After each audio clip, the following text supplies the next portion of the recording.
Hello, welcome back to section 2.6, and in this video we are going to be looking at infinite limits. So you might ask, well, haven't we been doing these already?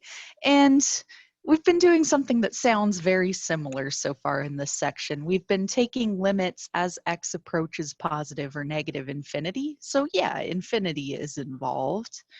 But these infinite limits are different because the y values or function values are going to be approaching positive or negative infinity this time, not necessarily or not just the x values. Okay, so infinite limits, like I was saying there, these are where we have the limit as x approaches some value, x approaches c, or you'll see we could even use a limit approaching positive or negative infinity here. So x is just approaching something of f of x. And the limit is going to be either infinity or negative infinity, okay? So x approaching c, that's with the constant, or as mentioned, a limit as x approaches infinity or negative infinity there. Okay, so that could be infinity. Everywhere there's an infinity here, that could also be or negative infinity. So just keep that in mind. Okay. So yeah, that is what we're going to be looking at here. The function values are either growing very, very, very large in the positive direction or very, very, very large in the negative direction, shooting off like this or shooting off like this. Okay, and you've seen those shapes before, definitely on some sort of graph. These are often where you're going to have your vertical asymptotes. Okay, vertical asymptotes. All right. So, how are we going to do this? Well, we are going to do these with a more theoretical approach, kind of more of a, let's think about this type of thing rather than the solid do this trick checklist type of thing on these. And so let's jump into some examples here and you'll get some ideas of what these more theoretical processes would look like. So for our first one, example 6 here, we're going to take the limit as x approaches negative infinity of the cube root of x. Okay, so let's think about what we're really looking at here. All right, so x is becoming very, very large in the negative direction. Okay, and we are going to take the cube root of x. So I'm going to just kind of write the thought process down here. We're doing the cube root of very, very large negative numbers.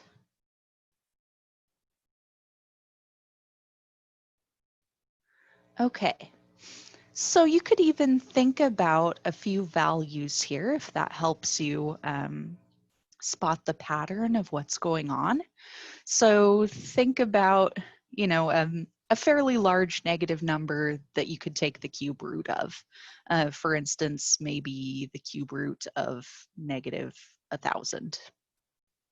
Okay, that would be negative 10. All right. But we know approaching negative infinity, that's got to be more than just negative 1,000.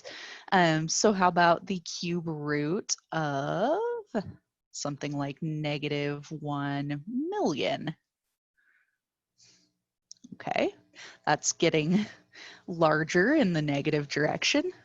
Okay, this would be negative 1,000 for that result. And then you could imagine, you know, if we added more zeros on the end of these large negative numbers, the result would just keep getting larger and would still be negative. Okay, so etc. It keeps growing and is negative.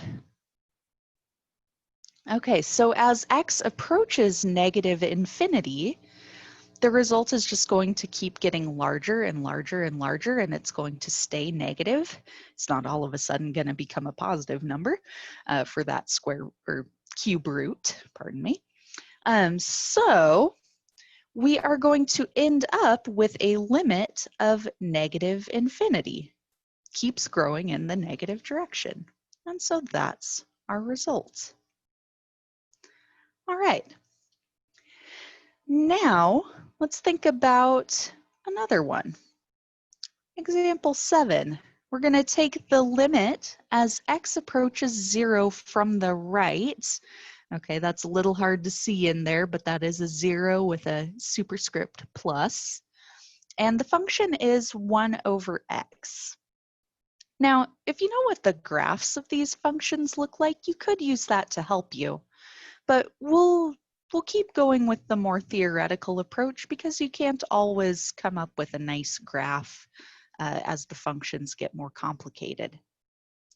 Okay, so our theoretical approach here.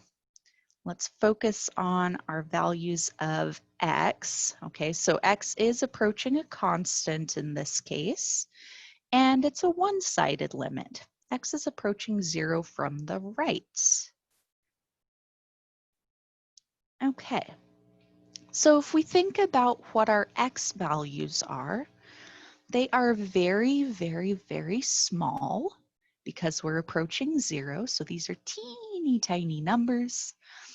And they're going to be positive because we're approaching 0 from the right. That's numbers that are a little bit above 0. So those are positive numbers. So these are tiny little positive values of x. And that is going to be helpful for us. Okay. Because let's think about what we are looking at here. Okay, so we are taking a constant for 1 over x, our function. That is a constant.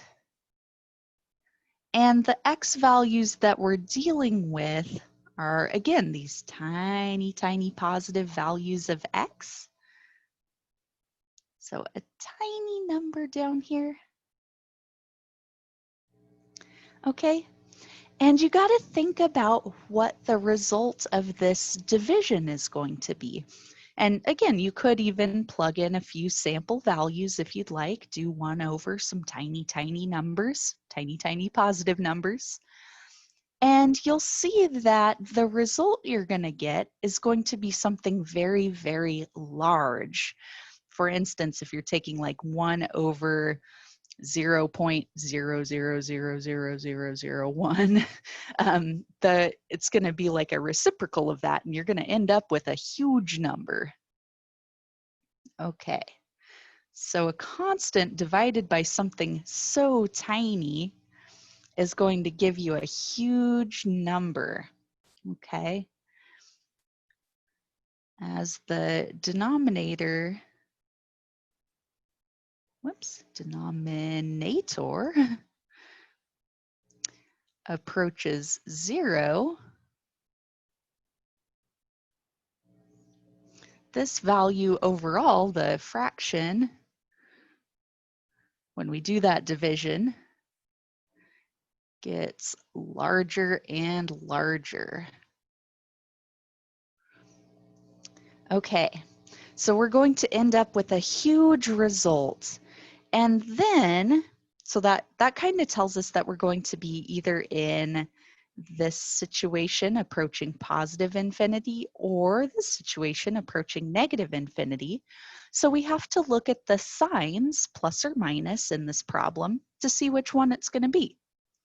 Okay, so we'll check our signs on this.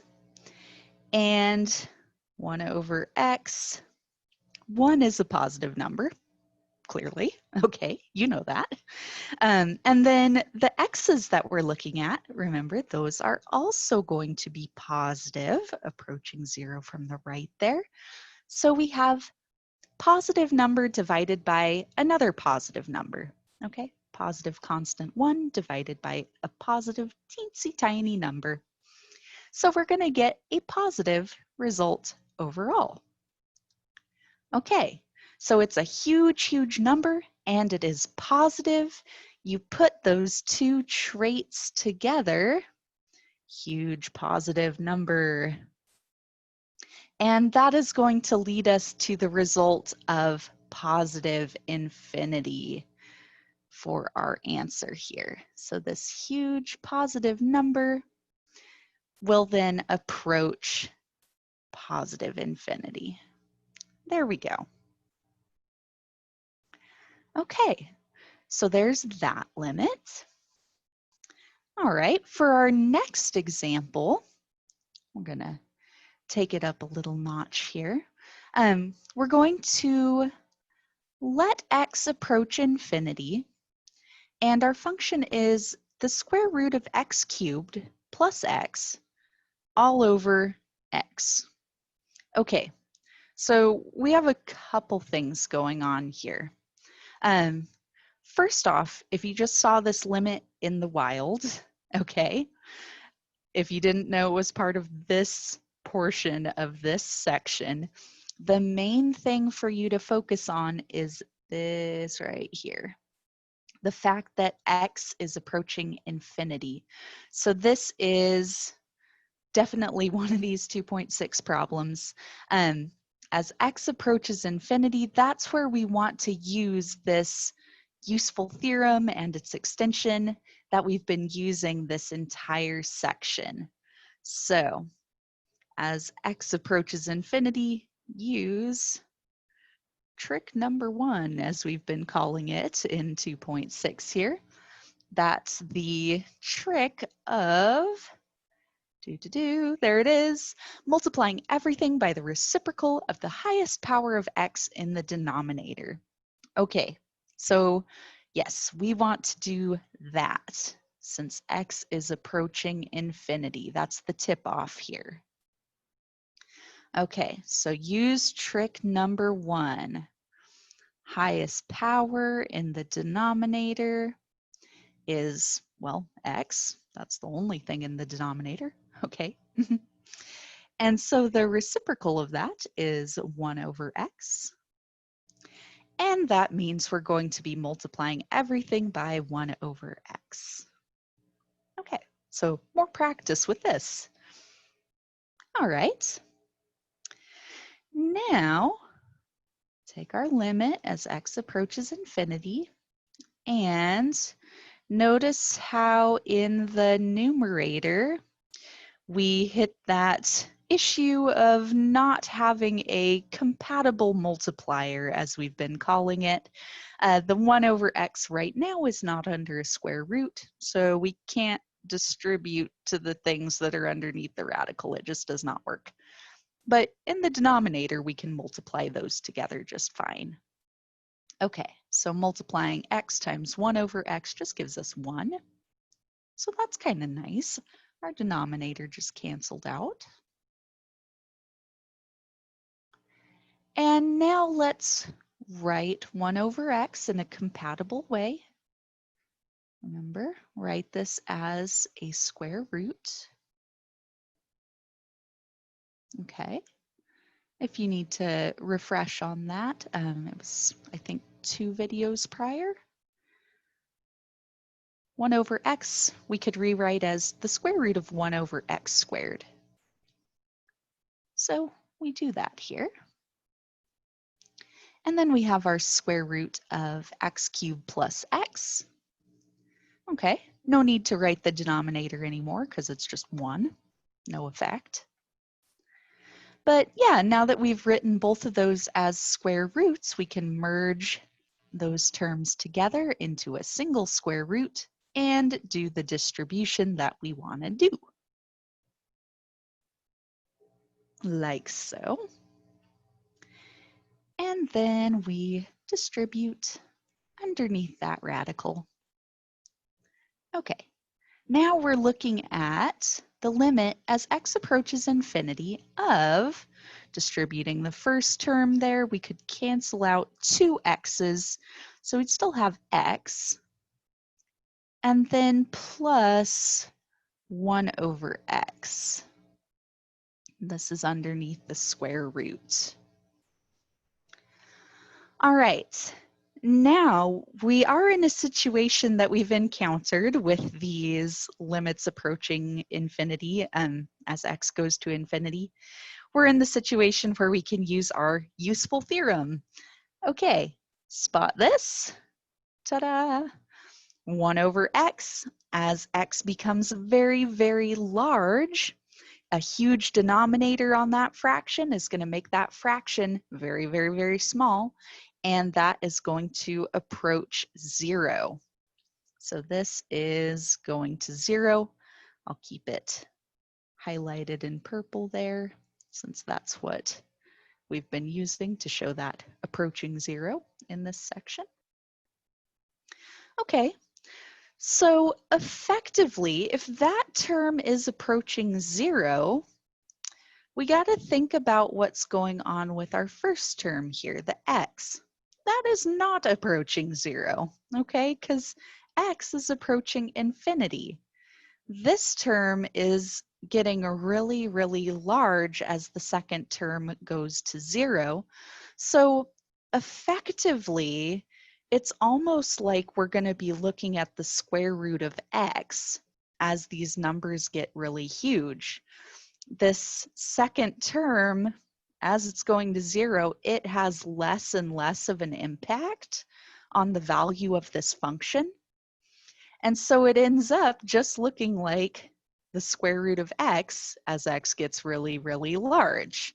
Okay, which, as we know, is going to be a really, really large result. The square root of something that's becoming infinite is going to be so large and considered to be approaching infinity itself. Okay, so that's our result here. We are going to get positive infinity because it's a positive square root, and we have this very, very large number underneath. Now, for that, this x here, we do give that a special terminology. We say that this x is called the dominant term. Okay, of those two terms that are underneath the radical. This x here is going to just completely overpower the 1 over x term by being so much larger. So much larger as x approaches infinity. Okay, it's dominant. It's the alpha term. It's driving this function on the function bus. This is the driver. So x totally overpowers 1 over x. As x goes to infinity, this term becomes less and less significant. This term becomes more and more significant. It dominates and takes our function values towards positive infinity. All right, so that is how we approach these infinite limits.